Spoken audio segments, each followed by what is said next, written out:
పేరు బాలసుబ్రహ్మణ్యం. నేను ఇవాళ పోలేరమ్మ జాతర సందర్భంగా ఇక్కడ మాట్లాడడానికి వచ్చాను. పోలేరమ్మ జాతర ఎన్నో తరాలుగా ఎన్నో దశాబ్దాలుగా జరుగుతూనే ఉంది. పోలేరమ్మ మా గ్రామ దేవత. ఆమె జాతర ప్రతి ఏడాది మే నెలలోనే 2 రోజులు 3 రోజులుగా జరుగుతూ ఉంటుంది. ఎంతోమంది మొక్కులు తీర్చుకున్న అమ్మవారి పోలేరమ్మ. ఆమె జాతర అత్యంత వైభవంగా అన్ని దిక్కులుగా 7 ఊరుగా పల్లెటూరులో కానీ సిటీలో కానీ టౌన్లో కానీ జరుగుతూ ఉంటుంది.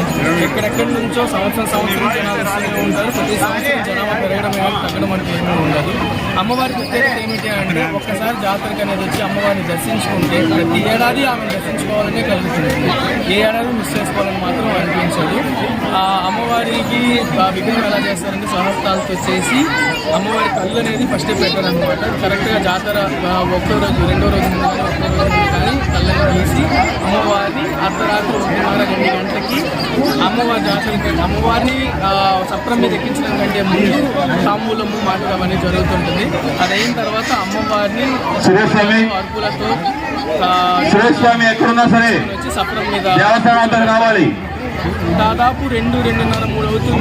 దేవస్థాన అర్చకులు ఎక్కడున్నా సరే దాదాపు వేల సంఖ్యలోనే రావాలి. ఆ టైం అయినా అర్ధరాత్రి అయినా తర్వాత వెళ్ళి చూసుకోవచ్చు అని అయితే ఉండదు. అమ్మవారిని ఎప్పుడు చూసుకోవాలని అనుకుంటారు. అమ్మవారి ఊరేగింపు జరుగుతుంది. ఊరేగింపు జరిగేటప్పుడు అమ్మవారు ఏ దిక్కున ఉంటారు అనేసి దాదాపు ఆ దిక్కున 10 ఊరు 15 ఊర్లు ముందుగానే అనుకొని అటు సైడ్ వాళ్ళు ముక్కులు తీర్చుకుంటారు. ఇంకా వాళ్ళ కానుకలన్నీ ఇచ్చుకుంటారు. ఆ ఊరంతా ఊరేగింపు జరిగిన తర్వాత తీసుకొని వచ్చి అమ్మవారిని ఈ గుడిలోనే ఉదయం 3:30-4 గంటలకి ప్రతిష్ఠిస్తారు. గుడిలో ప్రతిష్ఠించేటప్పుడే దాదాపు ఎంతమంది జనాలు ఎదురు దర్శించుకున్నారో అంతే జనాలు ఆల్రెడీ క్యూలో రెడీగా ఉంటారు. ఈ దర్శనమైన కానివ్వండి సంబంధించిన జనాలు ఎప్పుడు ఉంటారు అమ్మవారిని దర్శించుకోవడానికి.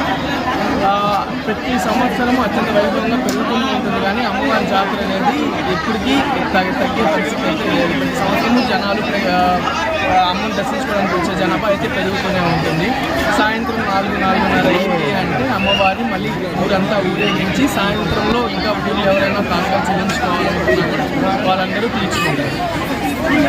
తిరుపతి జిల్లా నాయుడుపేట పట్టణంలో వేంచేసి ఉన్న కొంగు బంగారు తల్లి కోరికలు తీర్చే కల్పవల్లిగా విరాజిల్లుతున్న శ్రీ శ్రీ శ్రీ పోలేరమ్మ జాతర మహోత్సవం 3 రోజులను పురస్కరించుకుని అంగరంగ వైభవంగా ఎండోమెంట్ వారి ఆధ్వర్యంలో ఎంతో ఘనంగా జాతర మహోత్సవ కార్యక్రమం నిర్వహించారు.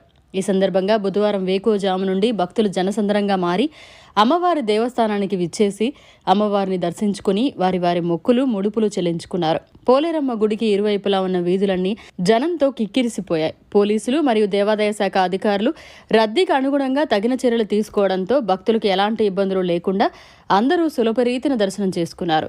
జాతర మహోత్సవం సందర్భంగా భక్తులకు చల్లని పానీయాలు, అన్న ప్రసాదాలను అందించారు. అమ్మవారిని వివిధ రకాల పుష్పాల అలంకరణలతో అలంకరించగా ప్రజలు భక్తి శ్రద్ధలతో విచ్చేసి అమ్మవారి దర్శనం చేసుకున్నారు.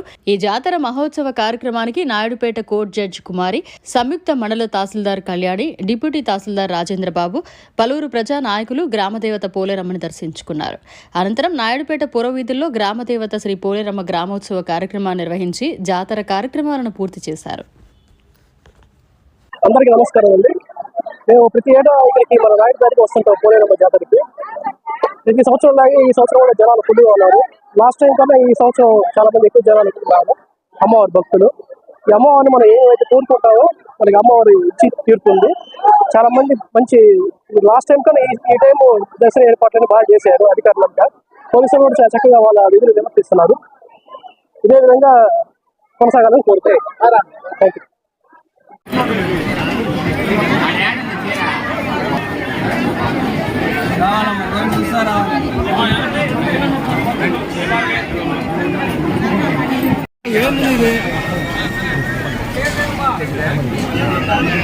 మీరు ఇట్లండి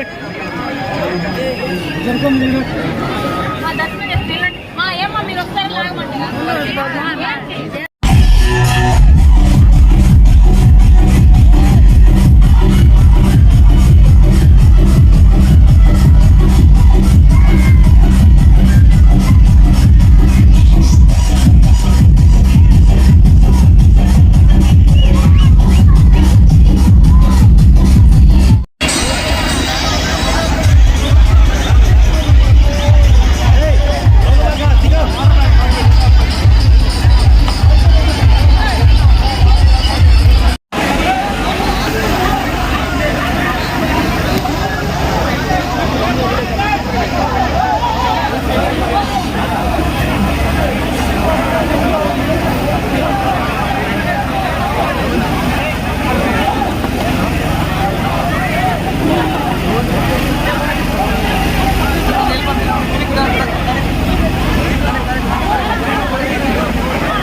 మరిన్ని అప్డేట్స్ కోసం మన HN9 టీవీ ఛానల్ని సబ్స్క్రైబ్ చేసుకోండి.